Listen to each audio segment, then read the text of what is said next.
Cold war के खात्मे के बाद से कभी भी ऐसी सिचुएशन नहीं आई जब न्यूक्लियर वेपन्स के इस्तेमाल की इतनी बड़े पैमाने पर चर्चा हुई। लेकिन रूस के स्पेशल मिलिट्री ऑपरेशन के बाद सब कुछ बदल गया है। यूएन चीफ तक को कहना पड़ गया है कि न्यूक्लियर कॉन्फ्लिक्ट की संभावना दिखाई देने लगी है। यह ही सब देखते हुए यूएस फोर्सेस ने भी अपनी तैयारियों पर जोर दिया है। कुछ दिन पहले अमेरिका ने हाइपरसोनिक मिसाइल का टेस्ट किया।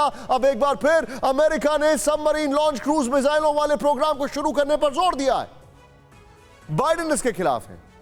वो तो ग्रेविटी बॉम्ब को भी रिटायर करना चाहते हैं, लेकिन मिलिट्री सर्कल में इसे लेकर अलग राय है। ऑफिसर्स चाहते हैं कि अभी न्यूक्लियर डेटरेंस से छेड़छाड़ ना हो, बल्कि इसे और बढ़ाया जाए।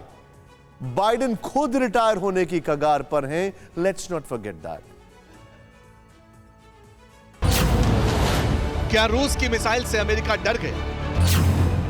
क्या सरमत का सामना नहीं कर पाएगा सुपर पावर? क्या अमेरिका का न्यूक्लियर ट्रायड अधूरा है? जिस वक्त रूस में सरमत 2 मिसाइल के टेस्ट की बात सामने आई, उसी दौरान मॉस्को से करीब 8000 किलोमीटर दूर वॉशिंगटन में अलर्टनेस दिखी। अमेरिकी संसद में रूस और चीन के परमाणु अटैक की काट खोजने पर चर्चा हो रही थी। इसमें अमेरिकी स्ट्रेटेजिक कमांड के चीफ एडमिरल चार्ल्स रिचर्ड का लेटर पढ़ा गया। उनका साफ साफ कहना था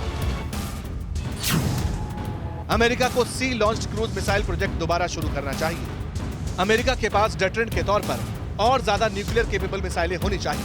चीन और रूस के एटमी प्रोग्राम को देखते हुए शॉर्ट रेंज टैक्टिकल मिसाइलों की जरूरत है। ऐसा नहीं है कि अमेरिका के पास एटमी मिसाइल नहीं। अमेरिका के पास सबमरीन से बैलिस्टिक मिसाइल दागने वाली फायर पावर है। इन मिसाइलों के जरिए कम से कम 400 एटम बम किसी भी वक्त दागे जा सकते हैं। लेकिन बाइडेन इस प्रोग्राम की वकालत नहीं करते। वो इस प्रोजेक्ट को कैंसिल करने के मूड में है। इसीलिए जब अमेरिकी संसद डिफेंस बजट पास करने की तैयारी में है, तब बाइडेन की मर्जी के बगैर भी न्यूक्लियर कमांड के चीफ अपनी बात रख रहे हैं। अमेरिकी संसद के सामने जो लेटर पढ़ा गया, उसमें न्यूक्लियर कमांड के चीफ का साफ कहना था कि जिस तरह रूस और चीन अपने परमाणु प्रोग्राम का विस्तार कर रहे हैं, ऐसे में अमेरिका को और तैयार रहने की जरूरत है, क्योंकि ये सिचुएशन अमेरिका के सामने इतिहास में पहले कभी नहीं आई। वैसे अमेरिका का कुछ इसी तरह का रुख ग्रेविटी बम को लेकर भी है। बाइडेन प्रशासन B-83 मेगाटन ग्रेविटी बम को रिटायर करना चाहता है। अमेरिका का यह बम हिरोशिमा पर गिराए गए बम से 100 गुना ज्यादा शक्तिशाली है और न्यूक्लियर डेटरेंस के तौर पर मौजूद है।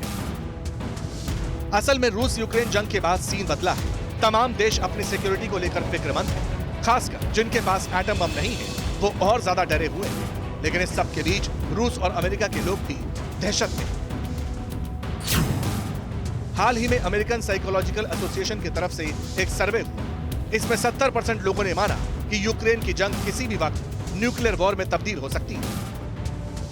लोगों का कहना था कि हम तीसरे विश्व युद्ध के शुरुआती दौर में पहुंच चुके हैं। इसी तरह रूस में भी 2021 के आखिर में न्यूक्लियर वॉर पर लोगों की राय सामने आई थी।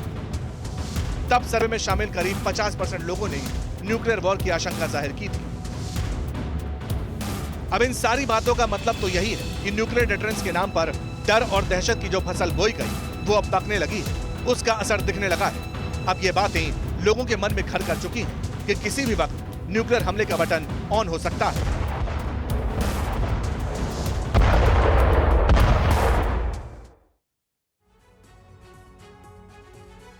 जो लोग ये सोचते हैं कि न्यूक्लियर वॉर एक एग्जैजरेशन है, अतिशोक्ति है, उनसे मेरा एक बड़ा बेसिक सवाल है और इस सवाल का जवाब कौन दे सकता है?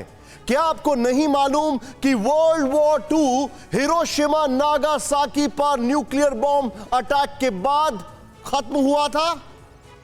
तो क्यों नहीं यूक्रेन का युद्ध एक न्यूक्लियर अटैक के बाद खत्म हो सकता है? क्या न्यूक्लियर बॉम्ब से अटैक यूक्रेन पर एग्जिट प्लान नहीं हो सकता है?